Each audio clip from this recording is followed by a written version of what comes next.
What's going on, everyone? Here we are one more time with more codes, and it's probably going to be several more times after this. But we got another one for you, FXGJDW. That one's hard to freaking pronounce. And new cards have been unlocked. Sweet. So I've been learning that the reason, like, it's kind of annoying that these are coming out, one by one and all. See, now it says 35. Yay. That's because there's people now who are just trying to punch in random things and hope to get it. So it'd be much easier if I could just do them all at once. But I want to play with the cards and I want to show you guys the cards. So that's why I'm just doing the codes individually as they're coming around. Oh, big deal. Another Reiver demon. We already have one and I probably wasn't even going to play him anyway. So, whatever. Oh, sweet. I unlocked Grizzlebrand. I got 5 left. Anyway, sorry. Next deck. Let's go over to this. So yeah, that's why, like, it's annoying that I feel like I have to put up all of these vids, but I want to give the codes to you guys as soon as possible, and I want to use them as soon as possible too. So that's why we're here, unfortunately. And another Intrepid hero, which he's really good. I'm not sure if I'm sold on him just yet. I've currently played with him and played without him, so who knows? We'll see. It's at least a good card, so that's alright. Exalted. Let's see what Exalted got.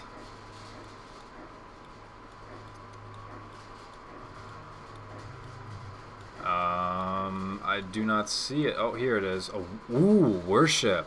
If you control a creature, damage that would reduce your life to less than 1 reduces it to 1 instead. Which means that as long as this enchantment is on the board, you can't die. There can still be stuff like the life gain deck, which has the Sovereign that says if you have 40 or more life, you win the game. That would still work. With the black deck that has Phage the Untouchable, if that hits, they would still die because that just says they lose the game. But you can't go to 0. So decks like the Goblin deck that have no enchantment removal whatsoever, laying this down automatically ends the game. It automatically ends it. So if the that's really, really powerful. So yeah, getting Worship is sweet. With a lot of the decks not having enchantment removal like that, it could be an instant win. So that's extremely powerful. Wow. What did this get? Joraga Warcaller. Nice. I'm not sure if he necessarily fits. I mean, everyone calls this the elf deck, but there's only a little bit of, well, let's see, elf, human druid, elf.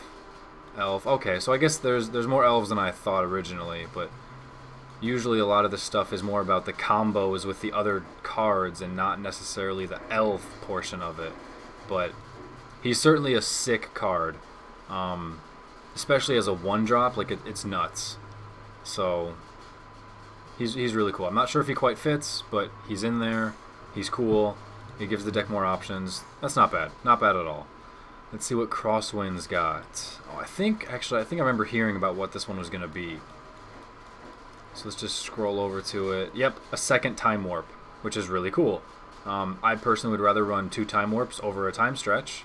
So, and Cast Through Time, and Flow of Ideas, and get rid of Tidings. Sorry, I don't play this deck, so it's just adding all these unlocks to me. Get rid of that crap.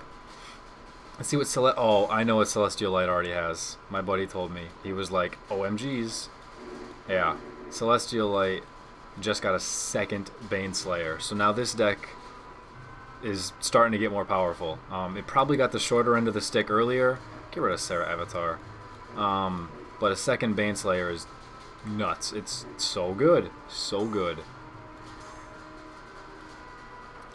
Born of Flame. Born of Flame got Chain Reaction. No. Stupid mouse. Chain Reaction deals X damage to each creature, where X is the number of creatures on the battlefield. So obviously if there's 5 creatures, they all take 5 damage. That's probably a really good addition for this deck. I imagine that would do complete havoc to the soldiers and to goblins. Perhaps not as much to the others, but that's probably fine. I haven't played with this deck hardly at all, so I don't know necessarily if that, or what else the deck has and how it wants to build the deck based on its own personal matchups. But, you know, it's definitely a solid card. Let's see what Garrick added. Why do I have... Get this crap out of here. What did Garrick get? I don't want this piece of crap either. Get out. Get out, bad cards. Go away. Where? Oh, ooh, Biorhythm. Each player's life total becomes the number of creatures he or she controls. It costs 8, but considering, you know, if you've got a bunch of big trampling guys, or as long as you have more creatures than them, you cast it, you attack, game over, is usually how that works. I don't know if it would really fit in the deck for this type of game specifically, but the card itself, even if you don't use it in this game, the card itself is tremendous amounts of fun. I love that card. It's just a lot of fun. So that's cool. Whether it gets used or not is different, but it's still sweet. And then this deck added... What did we get here? I don't see anything. Forced Fruition. Whenever an opponent casts a spell, that player draws 7 cards. Well, that's very interesting. Obviously, you don't want them to draw cards like that, but in a mill deck, you know, if they try and cast 2 things, that's 14 cards that they're going to draw. They can't deal with all of those cards in their hand. You know, some decks are based around having 14 cards in your hand at one point, but not anything in here. So that actually would be pretty solid in a very weird way. It could backfire if they only need a couple. So, like, you know, if things are looking dicey, it's not good. But if you're in a good controlled situation at the moment, why not, you know? Speed things up. It seems interesting. Risky, but very interesting nonetheless. And, oh, that's not it. Goblins. Goblins has been, like, the first one I've looked at, except for this time. Now it's last. What did Goblins get? Did it get even better? Did Goblins get even better? Did Goblins get even better? What is this? Goblin Artillery. 2 damage to target creature or player, and 3 damage to you. Oof. That's very interesting.